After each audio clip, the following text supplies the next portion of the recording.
Greetings, Sugahbee. Thank you for joining my channel. This is a reading for the Sisters of the Diaspora.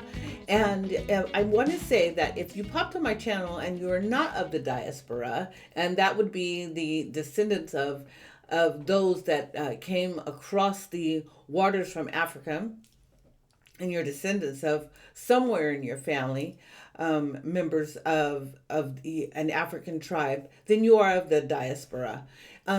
However, if you are on this channel and you hear this message and it resonates with you, please, by all means, share your comment below. I definitely would love to hear your feedback.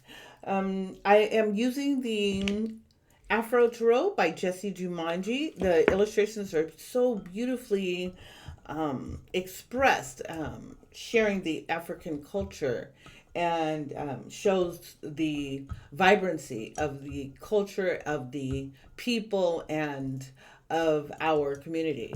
So anyways, I'm going to go ahead and get started with that.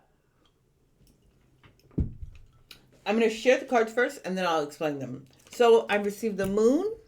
The moon is reversed. The second card I received is the star. The third card is Seven of Wands. This is a very interesting card indeed. And the fourth card, which kind of sums up the whole thing, is the Nine of Cups. Great card to end with, actually. So when we look at the moon is literally the secret person of the heart. It's the real person. It's the real you. So when we're dealing with the moon, this is the stuff that we don't necessarily let everybody else see, but it's there, and it's something that we're working on, or we are not working on. We say, this is who I am, and I don't need to reveal this to anybody, and I'm going to keep with this thought. But now, sometime those thoughts can actually work against us, right? So if there's these feelings of insecurity or feelings of untrustworthy, or that you don't feel valued, those are things that give opportunity to be worked on. That's what I'm going to say about this. Well, it shows up reversed. So what I'm going to say is that whatever it is that you've been working on, it's now fully exposed. It's opened up. And that might mean it's opened up to a friend, a family member, your companion, and they can see what your flaw is. It's no longer something that you are keeping at a minimal. That's not a bad thing. However, we do want to work on that because we can become, it can become draining for others to be able to hold that. It doesn't mean that they don't want to help you. It just means that they've got to find out a better way to assist you and still keep their joy, right? Okay. And I understand that for myself because I came up with a lot of different things that would be traumatic for me as a child. And in doing so, I had to learn how to allow myself to heal and then know who I could share that with. You can't share it with everybody, right? So that's what the moon is saying here. You're working on something, and whatever that is exposed. It's okay. The next card is the star.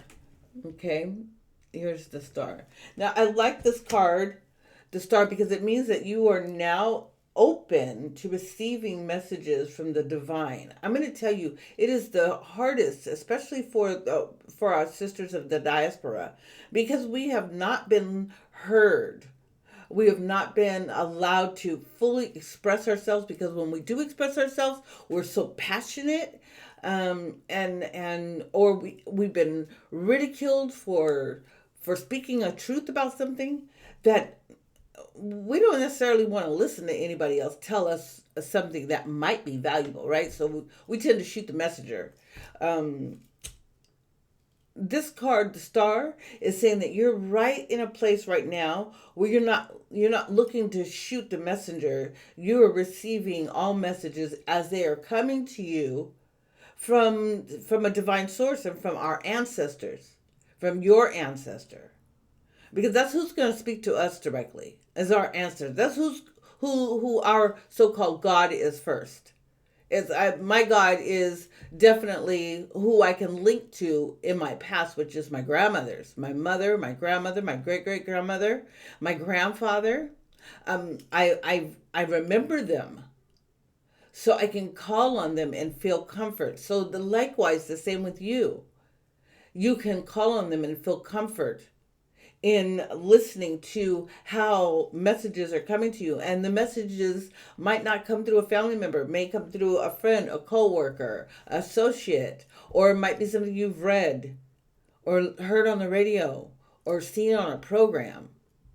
But here, this star says that you are really open to allowing yourself to receive information because you allowed yourself to be vulnerable with that moon being reversed. Now, the Seven of Wands is where we get stuck. So we get stuck because as the wands represent creativity, they're also combative, destructive.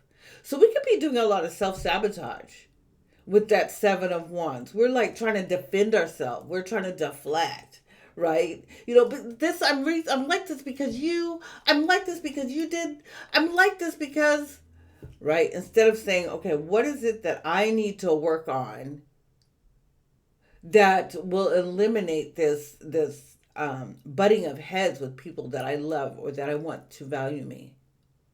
That doesn't mean that you're giving anyone else a free pass. It only allows you to step back and to see where you may not have been listening to how the ancestors have brought information to you. Remember that the ancestors, or please recall, the ancestors are going to find everything in nature to give you an answer. They're not going to be doing the soft whisper in the ear, and the I see dead people moment. They're not doing that. They are literally bringing up nature because they are now of nature. Their bodies have disintegrated into the earth. They're part of nature. So they're going to use any and everything of nature, whatever that is. Whether it's a book, nature, trees, right? Or it's something you heard on the radio, that's nature of sound, right? Nature of someone coming in to offer some good advice, person. So we have to take those things into consideration, as well as smell and touch and things we see. So whatever it is that we need to work on, let go of this feeling that is self-sabotage. Sometimes we feel like we don't deserve to receive like the better life because, what do you know, right? Nobody will believe that you learned how to do a particular thing, whether it's a healing modality or you became an engineer, right? So it's no longer about trying to please other people to see what it is that you are capable of doing. It's you deciding not to fight yourself. Not to fight yourself in your own gift, in your own development. And so the last card is a celebratory card, Nine of Cups. I like this. Nine of Cups. We're sitting here, recognizing that we're ending old cycles. Does it mean the cycles are finished? No, it means that you are now at the tail end of the cycle and you're embarking on something far more greater, which is the Ten of Cups. And that's total celebration. That's celebration with divine source. But that 9 says that, I'm done with this karma and I'm done with this cycling, this cyclical negative energy. That negative energy that came from whatever that you were working on in your moon phase, right? It's good that you hit the star phase, willing to listen to divinity, however it comes. And that's our ancestral communication and our ability to let go of self-sabotaging behavior so that we can now let go of the cycles and begin to celebrate. And that is today's reading. I want to thank you for joining me today.